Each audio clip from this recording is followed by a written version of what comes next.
Good morning, students. Today we start online classes.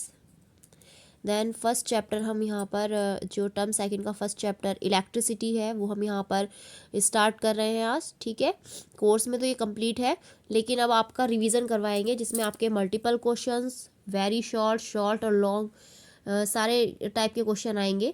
तो देखिए इस तरह के क्वेश्चन आपको वहाँ पर शो होंगे। पहला क्वेश्चन देखिए, A shell, a resistor, a key and ammeter are arranged as shown in the circuit diagram of figure. The current recorded in the ammeter will be. यहाँ पर आपको तीन डायग्राम यहाँ पर शो हो रहे हैं। तीनों में ही आपके पास बैटरी है, एमीटर है, रेजिस्टेंस है और की। बस ये है तो सीरीज में, लेकिन अलग अलग तरीके से कनेक्ट है। ठीक है, देखिए यहाँ पर एमीटर यहाँ है तो इसमें की के पास है नीचे और इसमें सबसे अलग है ना। ऐसे यहाँ पर बैटरी जो है वो की और एमीटर के बीच में है। यहाँ पर बैटरी आपकी जो है अलग हो जाएगी क्योंकि की एमीटर इधर करेक्ट है। तो हमें इसमें क्या बताना है, फर्स्ट ऑप्शन है मैक्सिमम है फर्स्ट में। जो एमीटर है करंट आपकी वो फर्स्ट में मैक्सिमम रहेगी, सेकंड में मैक्सिमम रहेगी, थर्ड में मैक्सिमम रहेगी। ये सारे केसेस में सेम रहेगी क्योंकि आपका वायर तो एक ही यूज़ हो रहा है ना यहाँ पे सीरीज में, तो करंट तो सेम रहेगी तीनों में। तो देखिए जो इसका ऑप्शन डी है वो आपका करेक्ट है, the same in all the cases, क्योंकि किसी में भी पैरेलल वायर यूज़ नहीं हो रहा, सब में एक ही वायर यूज़ है। तो एक ही वायर की वजह से करंट क्या रहेगी यहाँ पर, सेम। ठीक है, तो देखिए यहाँ पर इसका एक्सप्लेनेशन दिया हुआ है, in series connections the order of elements in the circuit will not affect the amount of current flowing in the circuit. तो सीरीज कनेक्शन में जो एलिमेंट्स का यहाँ पर ऑर्डर है सर्किट में, वो इसके अमाउंट को अफेक्ट नहीं करता क्योंकि आपके पास वायर तो एक ही है ना। ठीक है, नेक्स्ट क्वेश्चन देखिए, in the following circuits heat produce in the resistor और combination of resistors connected to a 12 volt battery will be. यहाँ पर भी आपको तीन डायग्राम शो हो रहे हैं। इसमें देखिए फर्स्ट में 2 ओम और केवल 12 वोल्ट की यहाँ पर बैटरी लगी हुई है। फिर यहाँ पर 2 और 2, इसमें दो रजिस्टेंस है और एक बैटरी है। इसमें 3 रजिस्टेंस है, इसमें भी आपके 2 रजिस्टेंस हैं। ये आपके सीरीज में है, ये आपके पैरेलल है और यहाँ पर केवल एक ही रजिस्टेंस दिया हुआ है और यहाँ पर बैटरी तीनों में इक्वल है। ठीक है, तो अब ये बताना है हमें यहाँ पर कि जो सर्किट में हीट प्रोड्यूस हो रही है 12 वोल्ट की बैटरी, वो सेम ऑल केसेस में सेम रहेगी या केस फर्स्ट में मिनिमम, सेकंड में मैक्सिमम, थर्ड में मैक्सिमम। ठीक है, तो हमें ये बताना है कि इसमें जो हीट प्रोड्यूस हो रही है वो इसमें सभी केसेस में सेम है या किसी में मिनिमम या किसी में मैक्सिमम हो सकती है। तो इसे तो हम सॉल्व करेंगे क्वेश्चन को, तभी पता चलेगा।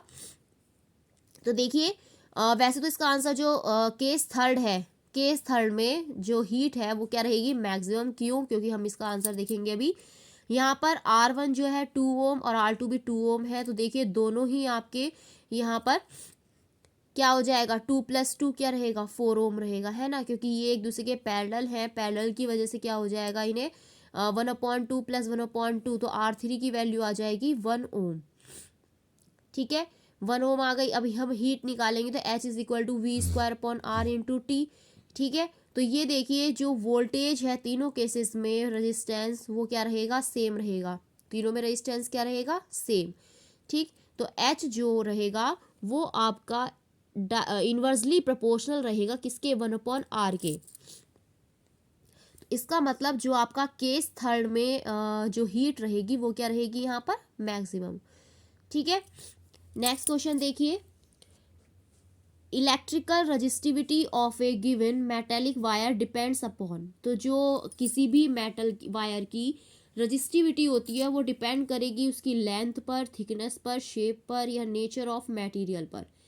तो हम बताएंगे यहाँ पर कि जो रजिस्टिविटी होती है वो मटेरियल की नेचर पर डिपेंड करती है। ठीक है, कि वो मटेरियल कैसा है, उसकी नेचर कैसी है ना, उस पर डिपेंड करती है। The resistivity of a material is constant for a particular temperature at a constant temperature. It only depends on the temperature. ये केवल किस चीज़ पर डिपेंड करती है, टेम्परेचर पर। अब क्योंकि इसमें तो टेम्परेचर दिया हुआ नहीं है, तो मटेरियल के नेचर पर आपकी जो रजिस्टिविटी है वो क्या करेगी, डिपेंड करेगी। ठीक है, नेक्स्ट क्वेश्चन में a current of 1 ampere is drawn by a filament of an electric bulb. Number of electrons passing through a cross section of the filament in 16 seconds would be रफली. यहाँ पर आपको current दी हुई है, ठीक है, और आपके पास यहाँ पर टाइम भी दिया हुआ है. ठीक, आपको नंबर ऑफ इलेक्ट्रॉन्स यहाँ पर निकालने हैं. तो सबसे पहले हमारे पास करंट है और आपके पास टाइम है. ठीक है, यहाँ पर हमें क्या निकालना है, इलेक्ट्रॉन्स का नंबर, क्योंकि हमारे पास I is equal to Q upon T, और क्यू क्या होता है, एन ई होता है ना. Q is equal to N E. हमें यहाँ पर एन निकालना है, तो N is equal to I into T upon में ई. सबकी वैल्यू पुट अप करेंगे तो एन आ जाएगा आपके पास 10⁻20. ठीक, तो इस तरीके से आपके पास ये आ जाएगा यहाँ पर नंबर ऑफ इलेक्ट्रॉन्स.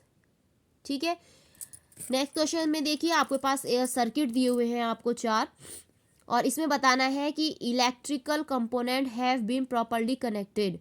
ये जो आपके पास ये सब एक दूसरे से कनेक्ट, ये अलग आपके पास कनेक्ट है. यहाँ पर देखिए, यहाँ पर वोल्ट मीटर, 2 वोल्ट मीटर इस तरीके से कनेक्ट है. इसमें रेजिस्टेंस वोल्ट मीटर के पैरेलल कनेक्ट हो रहा है. यहाँ पर देखिए वोल्ट मीटर यहाँ भी कनेक्ट है, यहाँ भी. ये 4 आपको सर्किट दिए हुए हैं, तो इसे हमें आइडेंटिफाई करना है. ठीक है, इसमें जो बिल्कुल सही कनेक्ट हुआ है यहाँ पर डायग्राम, वो है सेकंड वाला.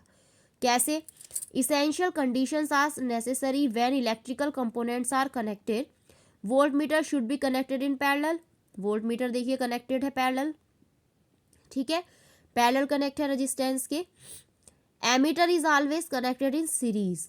एमीटर हमेशा कैसे कनेक्ट होना चाहिए, सीरीज में कनेक्ट होना चाहिए. ठीक है, positive terminals of voltmeter का जो पॉजिटिव टर्मिनल और ammeter should be connected to positive terminal.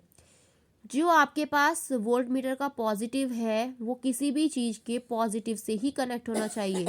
ठीक है, चाहे वो वोल्ट मीटर का हो चाहे वो एमीटर का हो. Of the cell and their negative terminal should be join to the negative terminal of the shell. और जो वोल्ट मीटर का निगेटिव है वो निगेटिव से कनेक्ट होना चाहिए. तो फर्स्ट में देखिए वोल्ट मीटर का जो निगेटिव है वो वोल्ट मीटर के पॉजिटिव से कनेक्ट है इधर, तो ये भी गलत हो जाएगा. नीचे वाला यहाँ पर ये वोल्ट मीटर का निगेटिव वोल्ट मीटर के पॉजिटिव से कनेक्ट था, ये भी गलत हो जाएगा, है ना. केवल ये आपका सही है बिल्कुल, कि जो वोल्ट मीटर का पॉजिटिव है वो रेजिस्टेंस के पॉजिटिव से यहाँ पर कनेक्ट हो रहा है. ठीक है, तो इसका जो सेकंड आंसर है वो आपका बिल्कुल राइट है, सेकंड, बी का सेकंड. ठीक है, ऐसी नेक्स्ट क्वेश्चन देखिए, what is the maximum resistance which can be made using 5 register each of 1/5 ओम. तो यहाँ पर आपके पास जो मैक्सिमम रेजिस्टेंस निकालना है यहाँ पर, जिसमें 5 रेजिस्टेंस दिए हुए हैं 1/5 ओम. तो मैक्सिमम है, मैक्सिमम का मतलब होता है सीरीज, सबको एक साथ सीरीज में ऐड कर देंगे. तो आपके पास जो सीरीज में आंसर आएगा यहाँ पर 5 × 1/5 करके वो आ जाएगा 1 ओम. ठीक है, तो डी ऑप्शन इसका करेक्ट है यहाँ पर. ठीक, तो नेक्स्ट देखिए, what is the minimum resistance. Minimum है तो आप क्या करोगे, 5 रजिस्टर से मिनिमम के लिए आप यहाँ पर ये सीरीज था, ये पैरेलल हो जाएगा. पैरेलल में जब हम इसमें सॉल्व करेंगे इसे 1/5 को पैरेलल रख के, तो जो आपका बी आंसर है 1/25 ये बिल्कुल करेक्ट है. ठीक है, तो ये क्वेश्चंस आप कर लेना यहाँ तक. ठीक है.